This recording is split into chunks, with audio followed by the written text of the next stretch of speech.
안녕하십니까 HS원 여러분, 1등 방문의 진행을 맡은 원인장입니다. 오늘은 그 두 번째 시간으로 일본 부동산 역사에 대해서 알아볼까 하는데요. 오늘도 도움 말씀을 주실 손정숙 대표님을 모셔보도록 하겠습니다. 안녕하십니까 손정숙 대표님. 네, 안녕하세요.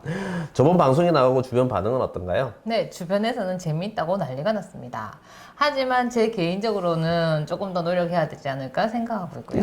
예, 저도 제 걸 모니터링 해보고 좀 노력이 많이 필요하지 않나 뭐 그렇게 생각을 했었습니다. 우리 서로 같이 노력해 보도록 하죠. 네, 그러시죠. 자, 오늘은 일본 부동산 역사에 대해서 알아볼까 하는데요. 일본 부동산 역사라고 하면 어디서부터 시작하는 게 맞을까요? 네, 일본 부동산 역사는 고대 아스카 시대부터라고 생각하는 학자들이 많습니다. 일본 부동산 역사, 일본 역사에 대해서는 굉장히 생소하신 분들이 많으실 것 같은데요. 아스카 시대라고 하면 언제부터를 얘기하는 건가요? 네, 일본 고토쿠 일왕이 일본 현재 나라 지역의 수도를 정하면서 국가의 기틀을 확립하고 여러 가지 법률을 제정하게 되는데요. 이 시기를 일본에서는 아스카 시대라고 부릅니다. 그럼 아스카 시대의 부동산 제도에는 어떤 것들이 있었나요? 네, 고토쿠 일왕이 일본 나라 지역으로 수도를 옮기면서 당시 최강대국이었던 중국 당나라의 법률을 참고로 여러 가지 토지 제도 등을 정비하게 되는데요. 그 당시 토지 제도의 핵심 내용은 공지공민제라는 거였습니다. 뭐 공지공민제라고 하면 구체적으로 어떤 제도를 말하는 건가요? 네, 공지공민제라고 하면 우선 토지의 사유화를 인정하지 않는 제도였습니다. 토지는 공공의 소유이고 오늘날 국민이 그 토지를 대여받아서 경작하고 그 수확물에 대한 세금을 당시 조정에 납부하는 제도를 공지공민제라고 했습니다. 공지공민제에서 토지는 공공의 소유였기 때문에 개인이 사유화할 수 없었고 물론 상속이나 증여도 불가능했죠. 토지를 사유화할 수 없었다 하더라도 이 토지를 사유하고 싶은 사람의 마음을 완전히 억누르지는 못했을 것 같은데요. 일부에도 당시 토지에 대해서는 사유화를 인정했던 부분들이 있었다고 얘기를 들었는데 맞나요? 네, 맞습니다. 일본의 고대 사회도 시간이 흐름에 따라서 새로 개간한 토지에 한해서는 사유화를 인정했습니다. 뭐 새로 개간한 토지 일부에 대해서 사유화를 인정했다 그러면 토지 사유화를 하고 싶은 사람들은 많은 개간 사업들을 활발하게 진행했을 것 같은데요. 당시에 토지 개간 사업은 활발하게 진행됐었나요? 네, 당시 토지 개간 사업은 활발하게 진행된 편이었습니다. 하지만 토지 개간 사업을 하기 위해서는 많은 힘과 돈이 필요했기 때문에 아무나 할 수는 없었습니다. 그 당시 재력을 가진 귀족들과 사찰들을 중심으로 토지 개간 사업이 활발하게 진행이 되었습니다. 뭐 당시에 토지 개간 사업이라고 하면 지금의 대규모 토목공사 사업과 유사했을 것 같은데요. 상당한 재원이 투입되고 또 투입된 재원에 따라서 토지 사유화를 인정해야 됐던 거는 당연했을 것 같은데요. 이렇게 사유한 토지는 또 어떻게 관리가 됐었나요? 네, 당시 새로 개간한 토지에 한해서만 사유화를 인정했기 때문에 그 개간한 토지를 관리하는 것도 개간한 사람들이 했었습니다. 그 개간한 사람들은 장원이라는 건물을 만들어서 관리를 했는데요. 그 당시에는 지금의 토지대장 같은 것이 없었기 때문에 각 장원의 경계가 불분명했고 그로 인해서 여러 가지 분쟁이 발생하게 됩니다. 저도 그 얘기는 들어본 적이 있는 것 같아요.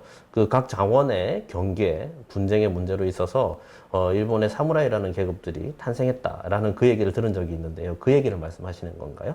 네, 맞습니다. 이러한 분쟁을 해결하기 위해서 각 장원은 무력을 동원하게 되는데요. 이때 생겨난 계급이 무사라는 계급입니다. 이 계급은 추후에 지방 관리들이나 귀족들과 결탁해서 정치적 권력을 얻게 되는데요. 이때 등장한 것이 사무라이 계급입니다. 이렇게 정치 세력화된 사무라이들이 장원을 중심으로 이 세력 다툼을 하면서 성장해가는 시대가 전국시대로 알고 있는데 맞나요? 네. 이 당시를 일본의 전국시대라고 부르고 있습니다.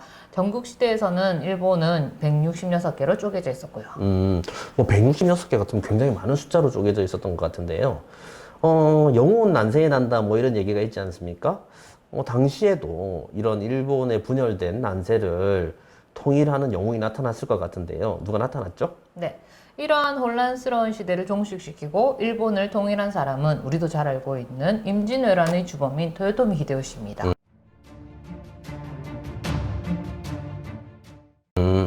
뭐 우리 입장에서는 임진왜란의 주범이고 일본 입장에서는 분열된 일본을 통일한 영웅으로 대접을 받았겠네요. 네, 이때부터 무사계급에 의한 막부 정치가 700년간 유지하게 되는 거고요. 이때부터 700년간 유지된 막부 정치가 또 진행되면서 부동산 제도에도 또 다른 변화가 생겨났을 것 같은데요. 막부 정치 당시에 부동산 제도에는 또 어떤 변화들이 일어났었나요? 네, 정치 권력을 잡은 토요토미 히데요시에게 자신의 권력을 유지하기 위해서는 재정적인 기반이 매우 중요한 문제였을 것입니다. 먼저 전 농지를 계측하고 소유자와 소출량을 특정하는 세금 납부 제도의 정비를 통해서 재정적인 기반을 마련했는데요. 하지만 이때에도 토지 매매는 자유롭게 허용되지 못했던 것 같습니다. 또 그건 또 이상한 문제네요. 토지 제도를 개혁하고 세제도 개혁을 했는데 토지 매매만 금지했다. 뭐 여기엔 특별한 이유가 있었나요? 네, 권력을 잡은 지 얼마 되지 않은 토요토미 히데요시에게는 자신의 권력을 유지하기 위해서는 주민들에 대한 통제가 필요했던 것 같습니다. 그 당시 대부분의 주민들이 농사에 종사했기 때문에 그 기반인 토지 매매를 금지하여야만 주민들의 이동을 통제할 수 있다고 생각했던 거죠. 그러면 토지 매매는 언제부터 본격적으로 자유롭게 실행되게 됐나요? 네, 토지 매매가 본격적으로 허용된 것은 에도 시대부터입니다. 토요토미 히데요시의 임진왜란 실패로 인해서 정권을 이어받은 토쿠가와 이에야스는 지금의 도쿄 주변 지변 지역인 에도로 수도를 정하면서 에도幕府를 설립하게 되는데요. 이 시기를 에도 시대라고 부릅니다. 그러면 이런 일본의 수도가 지금 현재 도쿄지 않습니까? 그러면 그때부터, 에도 시대 때부터 일본의 수도가 도쿄로 쭉 이어져 온 거라고 볼 수 있겠네요. 네, 그렇습니다. 새로운 정치 권력의 중심지가 된 에도로 많은 인구들이 지속적으로 유입되게 되는데요. 이때 많은 사람들이 거주할 수 있는 거주 공간이 필요하게 된 거죠. 그럼으로써 도시가 개발이 되기 시작했고 토지 매매도 본격적으로 허용되었던 것 같습니다. 그러면 이전까지는 토지 매매가 그렇게 자유롭지 못하다가 에도 시대 때부터는 토지 매매가 자유롭게 이루어졌다고 말씀을 하시는 것 같은데요. 뭐 이렇게 토지 매매가 자유롭게 이루어졌으면 또 소유권 이전도 굉장히 빈번하게 발생했을 것 같은데요. 당시 소유권 이전은 또 어떻게 진행이 됐었나요? 네, 그 당시에도 오늘날의 부동산 등기 제도와 비슷한 제도가 있었던 것 같습니다. 오늘날의 부동산 등기 제도와 비슷한 제도가 있었다 그러면 소유권 이전에 대한 것들은 원활히 진행됐을 것 같은데요. 당시 등기 제도는 어떻게 운영이 됐었나요? 네, 기록에 의하면 당시의 토지 매매는 지방의 수령들이 그 증명서를 발급해주고 관리해 주었다라고 되어 있어요.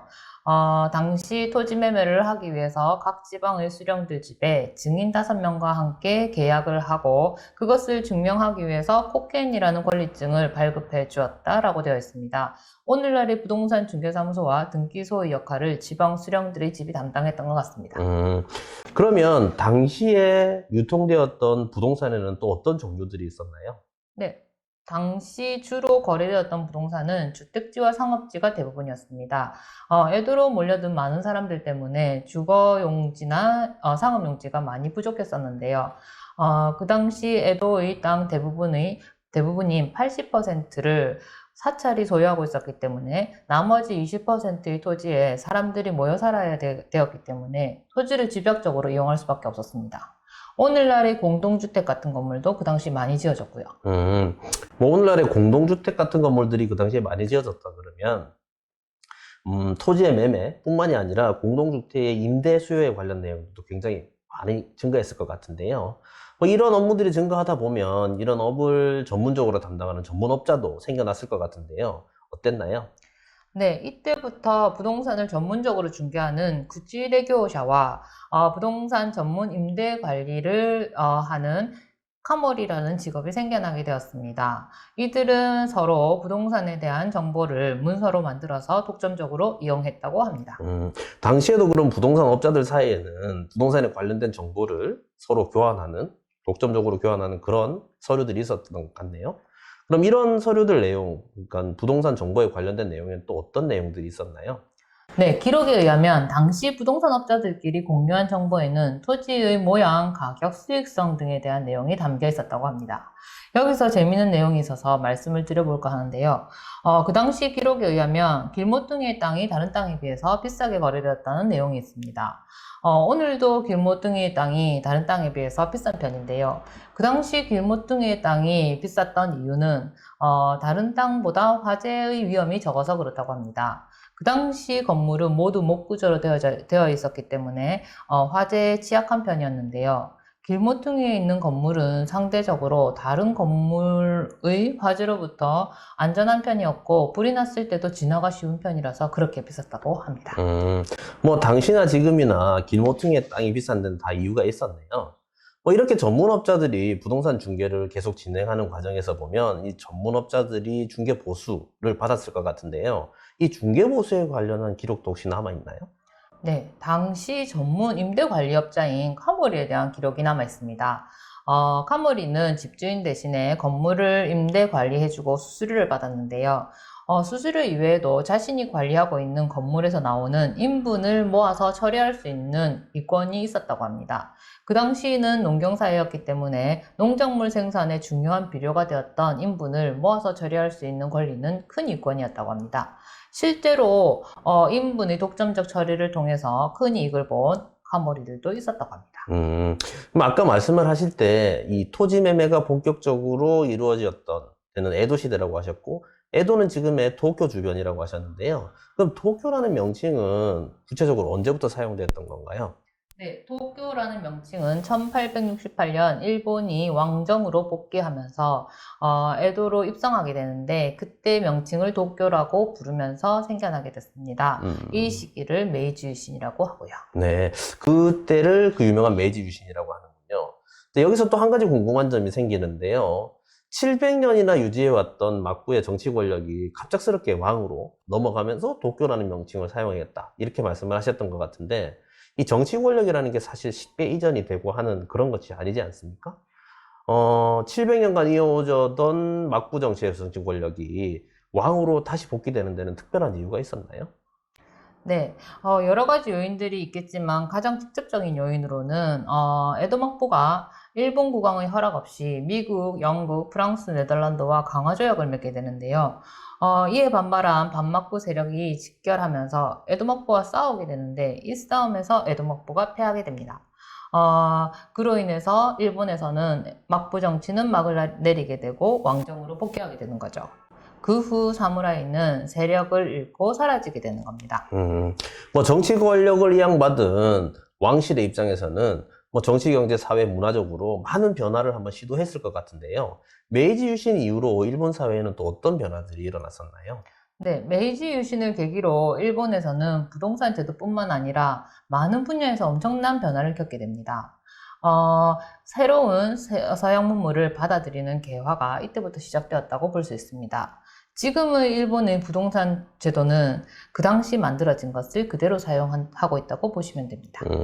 그럼 구체적으로 메이지 유신 이후로 부동산 제도에는 또 어떤 변화들이 생겨났나요? 네, 일본 왕실은 도쿄 지역을 보다 체계적으로 개발하기 위해서 각종 법률을 제정하고 개발하기 시작했는데요. 이때부터 성계획 고개발이라는 체계적인 도시개발이 시작되게 됩니다. 오늘날 대한민국에서 사용하고 있는 부동산이라는 용어도 그 당시 만들어졌던 용어를 그대로 사용하고 있고요. 또한 토지에 대한 세금에도 많은 변화가 있는데요. 당시 농지에만 부과하던 세금을 상업지에도 부과하기 시작했습니다. 소득에만 부과하던 세금을 재산인 땅에도 부과하게 된 거죠. 그때부터 지세라는 개념이 도입되게 된 겁니다. 네. 뭐 지금까지 이 메이지 유신까지의 일본 부동산 제도에 관련된 변천된 역사를 대해서 알아봤는데요. 또 굉장히 유익한 정보였던 것 같습니다. 네, 도움이 되셨다면 다행입니다. 자, 다음 시간에 또 어떤 내용을 들려주실 예정인가요? 네, 다음 시간에는 일본 부동산 시장의 현황에 대한 이야기를 드려볼까 합니다. 여러분들도 잘 알고 계시는 일본 부동산 시장의 버블부터 현재 일본 부동산 시장의 거래 동향에까지 자세한 내용을 말씀드려볼까 합니다. 다음 시간도 굉장히 기대가 되고 재밌을 것 같은데요. 뭐 오늘도 도움 말씀을 들려주셔서 대단히 감사합니다. 네, 감사합니다. 자, 오늘은 손정숙 대표님을 모시고 일본 부동산 제도의 역사에 대해서 알아봤는데요. 다음 시간에도 유익한 정보를 가지고 회원 여러분들을 찾아뵙도록 하겠습니다. 지금까지 시청해주신 HSS 여러분 대단히 감사합니다.